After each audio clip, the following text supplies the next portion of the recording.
Assalamualaikum warahmatullahi wabarakatuh.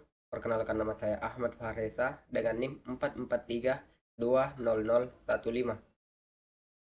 Pertama-tama di sini saya ingin mengucapkan terima kasih kepada dosen pengampu mata kuliah Insinyur Abdul Salam MT yang telah memberikan tugas kepada saya dan memberikan kesempatan kepada saya untuk memaparkan materi tentang komunikasi efektif. Ada beberapa poin yang akan saya bahas di sini, yaitu tentang pengertian komunikasi, proses komunikasi, unsur-unsur komunikasi, prinsip-prinsip komunikasi, dan bentuk-bentuk dalam berkomunikasi. Poin pertama itu pengertian komunikasi. Komunikasi efektif yaitu komunikasi yang mampu menghasilkan perubahan sikap atau biasa kita sebut attitude change pada orang yang terlibat dalam komunikasi. Komunikasi efektif memungkinkan seseorang dapat bertukar informasi, ide, kepercayaan, perasaan, dan sikap antara dua orang atau kelompok yang hasilnya sesuai dengan harapan. Selanjutnya itu proses komunikasi. Proses komunikasi yang efektif itu seperti apa?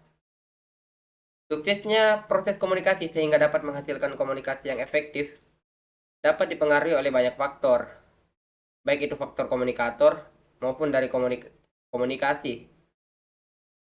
Faktor dipengaruhi antara lain pesan yang dirancang dan disampaikan sedemikian rupa, pesan harus menggunakan lambang-lambang tertuju dengan pengalaman yang sama antara komunikator dan komunikan sehingga sama-sama mengerti.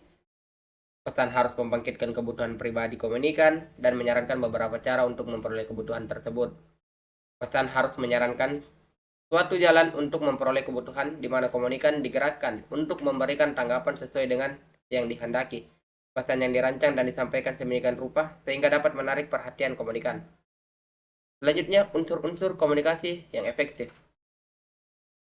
Yang pertama itu adalah komunikator atau pandai menggunakan bahasa, intonasi, simbol, dan mimik yang menarik, simpati dan empati dari komunikannya. Yang kedua itu pesan atau cara penyampaian, isi pesan sesuai dengan kebutuhan dan diminati oleh komunikan. Poin ketiga, media atau sesuai dengan pesan yang ingin disampaikan dan sesuai dengan kebutuhan komunikan.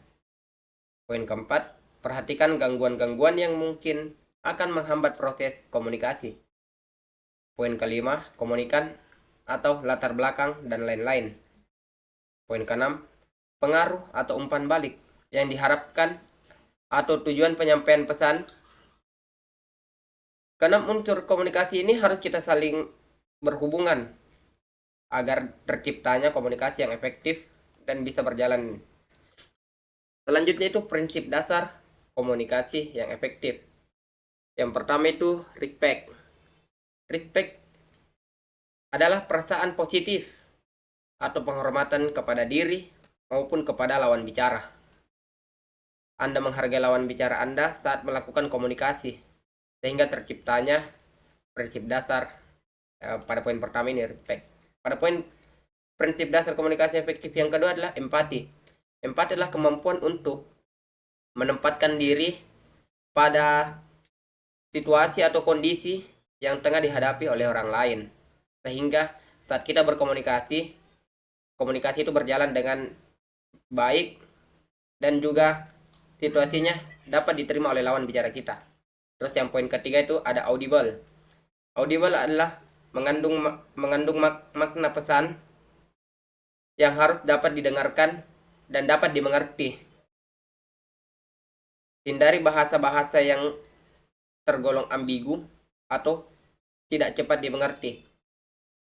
Karena dengan pemilihan kata yang baku dan mudah dipahami, prinsip dasar komunikasi yang efektif pada poin ketiga ini akan terpenuhi. Sehingga komunikasi akan berjalan dengan baik dan lancar. Selanjutnya poin keempat itu clarity. Clarity adalah kejelasan dari pesan yang kita sampaikan kepada lawan bicara. Salah satu munculnya salah paham antar satu orang dengan orang yang lain adalah informasi yang kurang jelas atau informasi yang tidak jelas sumbernya dari mana dan kita hanya sekedar menerka-nerka. Terus poin kelima itu adalah humble.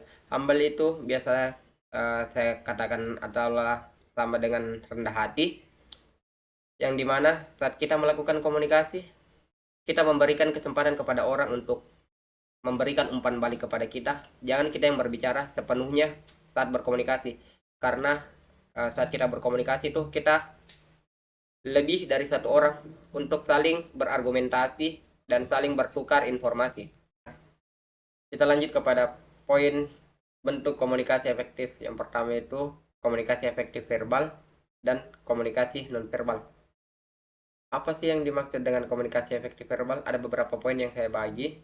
Di sini komunikasi efektif verbal yaitu komunikasinya itu berbicara secara timbal balik. Komunikasinya itu sama-sama aktif. Yang poin kedua itu makna pesannya ringkas dan jelas. Poin ketiga itu bahasanya mudah dipahami. Yang keempat itu cara penyampaiannya mudah diterima. Poin kelima itu disampaikan secara tulus. Poin keenam itu mempunyai tujuan yang sama dan jelas. Yang keenam itu mempunyai norma yang berlaku. Yang ketujuh itu disertai dengan humor. Sedangkan komunikasi nonverbal, kita harus memperhatikan beberapa poin. Yang pertama itu penampilan fisik, sikap tubuh dan cara berjalan, ekspresi wajah, dan sentuhan.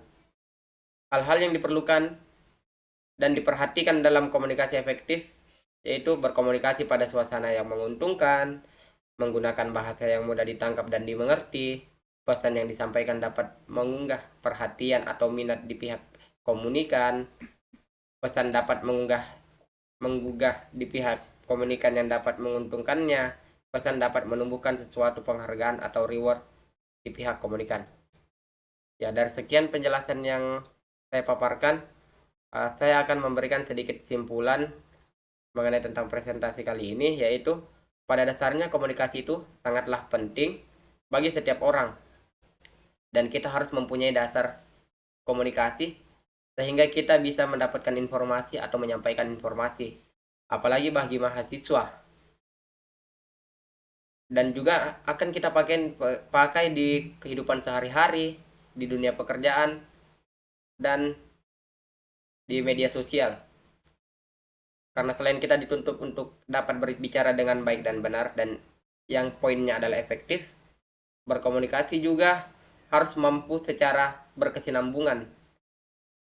Proses untuk berkomunikasi efektif pun banyak dengan menggunakan media-media lain, tempat belajar yang lain, dan proses pertukaran informasi ini dan ide tersebut akan menghasilkan feedback sehingga dapat merubah sikap dan perilaku yang sebelumnya menyimpang atau ambigu, tidak jelas. Dan saran saya, semoga dari makalah ini akan menjadi pelajaran bagi saya, mendapatkan pengetahuan tambahan bagi saya, dan bagi teman-teman yang membaca dan memperhatikan presentasi saya, dan mungkin bisa menjadi ilmu juga bagi dosen pengampu mata kuliah yang memberikan tugas kepada saya, sehingga materi komunikasi ini menjadi sangat penting dan menjadi perhatian bagi kita untuk sama-sama kembali belajar tentang berkomunikasi sehingga kita bisa mencapai titik yang dimana disebut komunikasi efektif. Sekian presentasi dari saya, kurang dan lebihnya mohon dimaafkan. Wabillahi taufiq wal hidayah. Wassalamualaikum warahmatullahi wabarakatuh.